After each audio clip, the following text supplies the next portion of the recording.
विद्यार्थी मित्रांनो, सह्याद्री ट्युटोरियल्समध्ये तुमचं स्वागत आहे. तुमचा जास्त वेळ घेणार नाहीये. अतिशय छोटा व्हिडिओ असणार आहे, पण खूप महत्त्वाची कन्सेप्ट असणार आहे. ओके. ज्याचा उपयोग तुम्हाला डेरिव्हेटिव्ह मध्ये सुद्धा होणार आहे. ओके. मग इथं मला बघा प्रूव्ह काय करायचं आहे, की sin inverse x plus cos inverse x ह्याची जी व्हॅल्यू आहे ती पाय/2 हे प्रूव्ह करायचं आहे.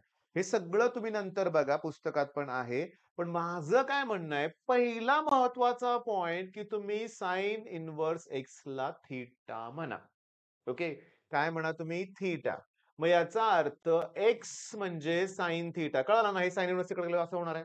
ओके. आणि तुम्हाला माहिती आहे कॉस पाय/2 मायनस थीटा म्हणजेच साइन थीटा. बरोबर आहे?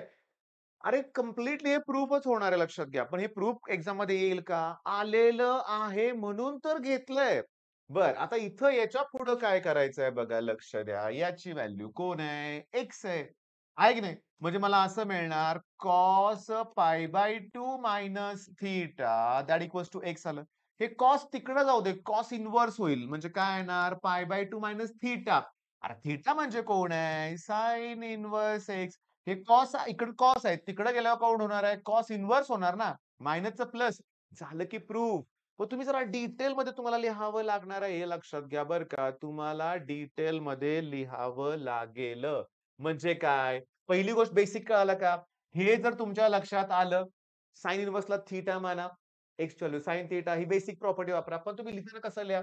थीटा मांडलाय की तुम्ही, पण एक्स व्हॅल्यू -1 टू +1 येणार आहे. आणि तुमचा जो थीटा आहे तो -π/2 टू +π/2 असणार आहे. तर मायनस थीटाला पण तेच डोमेन येणार. रेंज येणार बघा हे शब्द. आता π/2 मायनस थीटा असेल तर ते 0 टू पाय येणार, जे पाहिजेच कोसाइनला आपल्याला. आणि मग कॉस लिहा. हे कॉस इन्व्हर्स करा. ओके. ह्याने काय केलंय, इकडचं इकडे केलंय बरं का, लक्षात घ्या. पण आपण जसं लिहिलं तसं करा. ओके. बरं, हे प्रूफ किती मार्काला आलेलं आहे परीक्षेत? 3 मार्काला. मग जसं sine inverse x plus cos inverse π/2 असेल, तसं टॅन इन्व्हर्स आणि कॉट इन्व्हर्स एक्स सुद्धा π/2 असतं. कोसेक आणि सेक इन्व्हर्स सुद्धा π/2 असतं. ॲडिशन. आलं का ध्यानात? बरं, मग ह्याचे प्रूफ पण मला पाहिजेत 3 मार्काला. ओके. बरं, आता न्यूमेरिकल.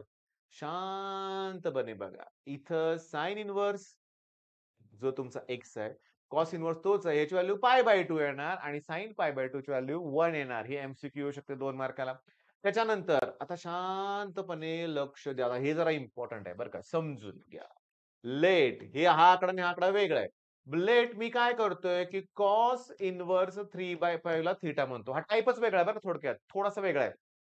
मग देअरफॉर आता हे कॉस इन्व्हर्स इकडे कॉस थीटा होणार. मग कॉस थीटाची व्हॅल्यू 3/5. मग तुम्हाला आयडेंटिटी माहिती आहे की sine square theta plus cos square theta equals to काय असतं? 1. मग कॉस्ट व्हॅल्यू इथं पुट करा. त्याच्यावर साइनची व्हॅल्यू काढता येईल ना. तशी फार हुशार मुलं डायरेक्ट पण काढतील 4/5, कारण 3, 4, 5 हे ट्रिपलेट आहे. ओके. बरं, आता लक्ष द्या. कॉस थीटा मिळालं, साइन थीटा मिळालं. ठीक आहे. आता मेन पॉइंट काय, की कॉस इन्व्हर्स 3/5 ची व्हॅल्यू थीटा आहे. मग मी इथं लिहू का? मग cos inverse 3/5 equals to theta. पण थीटा म्हणजे साइन इन्व्हर्स 4/5. हे साइन इकडे गेलं, साइन इन्व्हर्स होणार आहे. मग याची व्हॅल्यू बघा, कॉस इन्व्हर्स 3/5 थीटाची व्हॅल्यू साइन इन्व्हर्स 4/5. आता ती इथं एलएचएस मध्ये पुट करूया. हे प्रूव्ह करायचंय बरं का. मग एलएचएस मध्ये कॉस इन्व्हर्स 3/5 म्हणजेच ती sine inverse 4/5 plus cos inverse 4/5. आलं का आन्सर? π/2. ओके. संपलं, फिनिश. म्हणजे आता हा टाइप घेऊन आपण पुढे जाऊया. आता याला थीटा माना आणि हे वेगळं आहे, याला फाय माना. म्हणजे काय करा, की कॉस इन्व्हर्स 4/5 ला थीटा माना. मग कॉस थीटाची व्हॅल्यू 4/5 येईल. लगेच साइन थीटाची व्हॅल्यू लिहून टाका 3/5. बरं. कॉस इन्व्हर्स 12/13 ला फाय अझ्युम करा.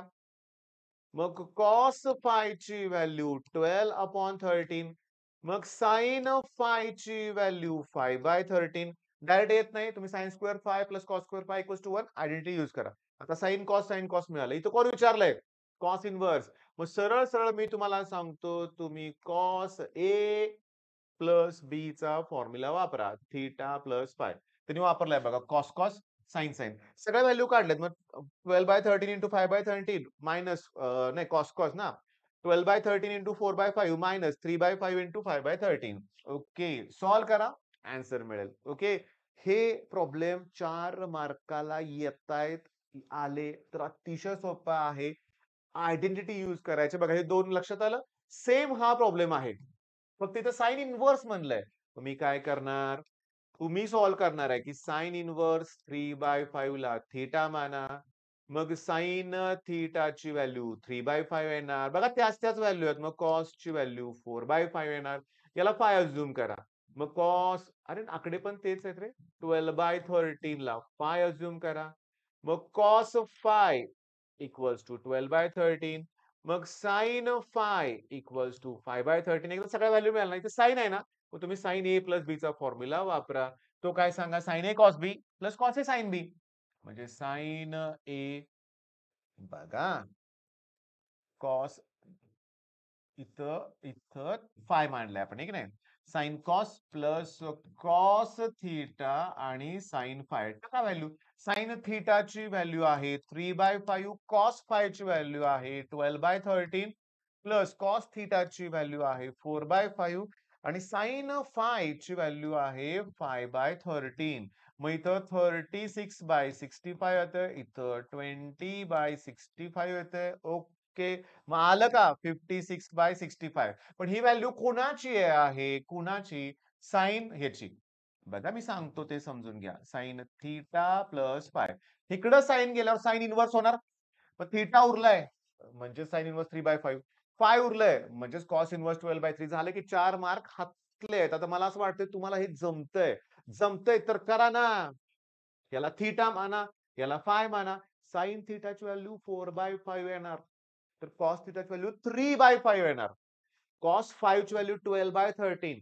साइन 5 ची व्हॅल्यू 5/13 आणि साइन ए प्लस बी चा फॉर्म्युला वापरा. खाली तर 65 तर येणारच आहे आणि वरती किती येते ते बघा. ओके, आता हे शेवटचा प्रश्न ह्या ह्याच्यातला, की आपल्याला हेच प्रूव्ह करायचंय, पण युजिंग डेरिव्हेटिव्ह. मग ते 6 प्रूफ तुम्हाला या व्हिडिओत करायचे आहेत. ट्रिग्नोमेट्रिक फंक्शन वापरून ते थीटा म्हणून प्रूफ वेगळं आणि डेरिव्हेटिव्ह. डेरिव्हेटिव्ह खूप सोपं आहे. जे प्रूव्ह करायचं ना एलएचएस त्याला फंक्शन माना. ओके, आपल्याला त्याची व्हॅल्यू π/2 पुट करायची. डेरिव्हेटिव्ह काढा. मग साइन इन्व्हर्स एक्सचं डेरिव्हेटिव्ह असतं 1/√1 मायनस एक्स स्क्वेअर. कॉस इन्व्हर्सचं पण तेच डेरिव्हेटिव्ह असतं, फक्त मायनस साइन असतं. त्यामुळे सबट्रॅक्शन किती आलं? 0. याचा अर्थ याचं डेरिव्हेटिव्ह 0 येतंय म्हणजे ती कॉन्स्टंट टर्म आहे.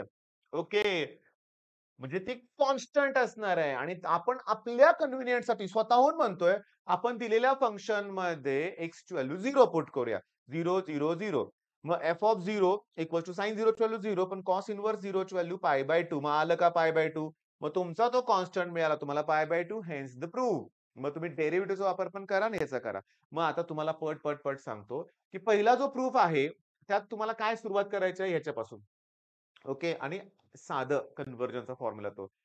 आता टॅनला, कोसेकला ते सगळं तसंच करायचं आहे. पण मेन माझी इच्छा ही असली हे प्रॉब्लेम आहेत ना, हा प्रॉब्लेम हा आणि हा इम्पोर्टंट टाइप आहे. तो मन लावून करा. All the best.